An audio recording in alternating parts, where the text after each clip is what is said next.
the hot and dry summer season, wildfires are more prevalent and difficult to control. Almost 99% of all fires are caused by human negligence, by people being careless with open flames. Free State, North West and Northern Cape provinces are already dealing with raging wildfires that are threatening farmers' livelihoods and food security. But are there plans in place to deal with wildfires during this dry season? For more on this, I'm joined by Working on Fires Managing Director Trevor Abrahams. Trevor, thank you so much for coming into studio. It's great to see you. Good evening. July 2023 will be recorded as the hottest month in global history. I know it was winter for us during that time here, but El Niño is expected to have a massive impact on weather patterns here in South Africa. Drier, hotter conditions over possibly as much as the next 3 years. What does that mean for the risk of wildfires across the country, or is it isolated to specific areas? Now, we have two broad fire seasons, one obviously in the winter, and what you've just referred to now, the regions that have suffered fires in the last month. And, you know, Agri-SA has in fact indicated they believe they've lost some 400,000 hectares of, you know, areas which livestock graze on, and they've lost livestock. And in fact, in Northwest, some 4 deaths have been attributed to fires already. So we've got two fire seasons. The second one, which kicks in, which often catches the kind of attention, which is the southern area in our summer. So with the El Niño phase setting in now from about June already, we are expecting much hotter, drier conditions. And also with that, of course, is just the extreme weather conditions which we've seen around the world. We've seen the fires in the northern hemisphere around Canada, the worst ever, 4 times as much as they normally burn. And, you know, we've seen it in Maui, areas which don't normally have the fires. Europe, the southern part of Europe, 24 people died in Algeria. So, you know, and the island of Tenerife. So very clearly the signs of climate change are there for us to see. It's a question of what we're going to do. So for us in South Africa, yes, we're also anticipating a drier and hotter season in the summer.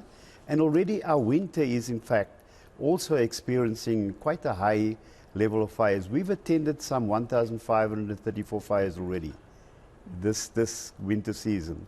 So we do anticipate a very hectic summer season. So we've just come out of a La Nina phase where it was wetter and cooler. But what that has led to is much more growth. So we've got more fuel. Okay. So when it switches to the dry conditions and often drought conditions, that same fuel becomes the fuel for your wildland fires.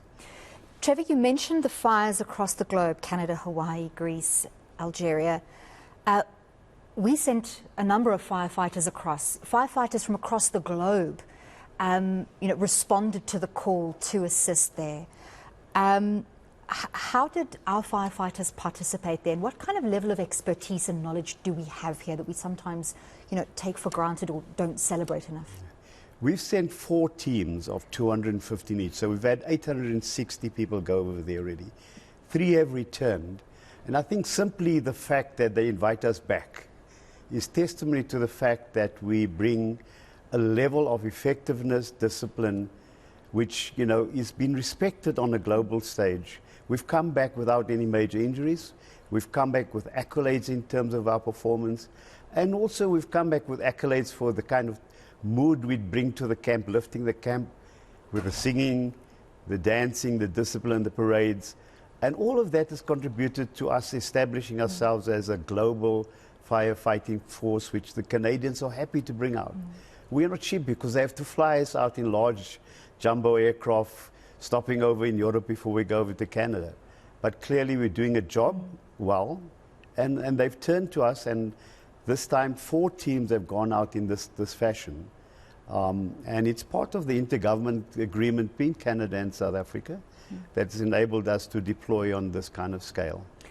Trevor, the difficult question then becomes that if well-resourced countries like Canada need those kind of resources, given the fire risks at the moment, what would the picture look like in South Africa, where we know resource constraints are massive? Do we even have enough firefighters? We have 5,300 firefighters in the Working on Fire program. It's a government-funded program.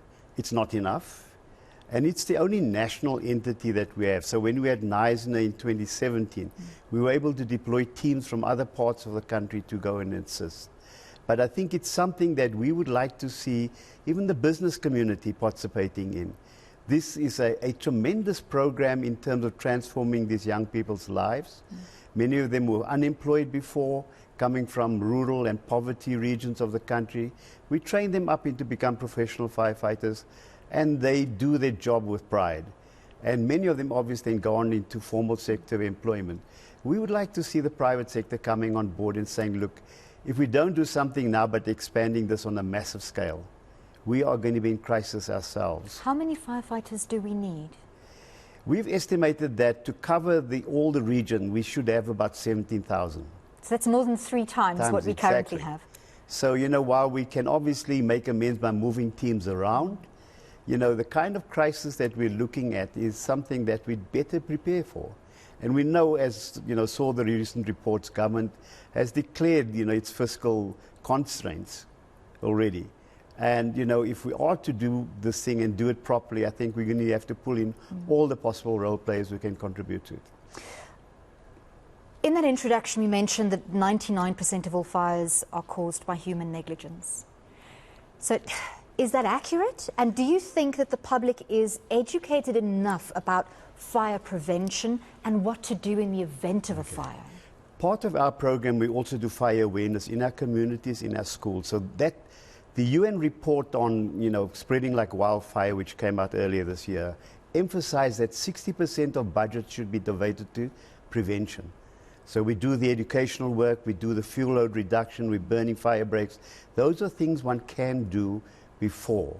For us, we have an added problem of some of the alien invasive species, which propagate fires much more severely. But in terms of 99% of human cause, I think, you know, many people ask us, why was Canada's fire so severe? And I cite one statistic, a town in British Columbia, within a 48-hour period, had 26,000 lightning strikes which reach the ground.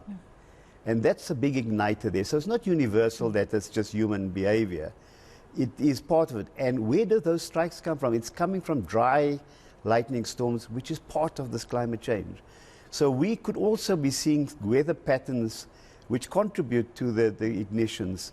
The NISNA fire has largely been attributed to a lightning strike that set off a smoldering fire weeks, months in fact, before the actual blaze.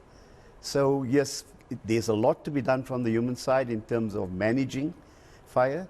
We say we practice integrated fire management, not necessarily suppression. And I think the more you invest, in fact, in the preventative work, the better your chance of managing the fires that could come later. You talked about Agri-SA and the impact on food security. What kind of a role does the agricultural community play in terms of assisting you with this work in education and in putting the necessary fire breaks in place and doing the necessary work to reduce the risk? So we work very closely with the Fire Protection Association. So these are voluntary associations in communities. We try and encourage them to align with district municipality boundaries. We actually are able to provide support to them from the government through the Working on Fire program. But many of our teams are actually based with fire protection associations. And in that sense, we're close to the coalface, if you like, in terms of where the need is in terms of that. But then again, there's always the need for better training. Many of our farming community would obviously rely on their farmhands to assist when there's blades, but not necessarily have the necessary preparation for people to be trained, equipped, and certainly clothed in the protective clothing that's needed to deal with these fires. Thank you so much for the work that you do. Good luck for what's coming, the summer season. And, you know, we hope that the private sector comes on board, that government comes on board to capacitate so many more people, 3 times as many firefighters needed. But we do appreciate your insights. Thank you.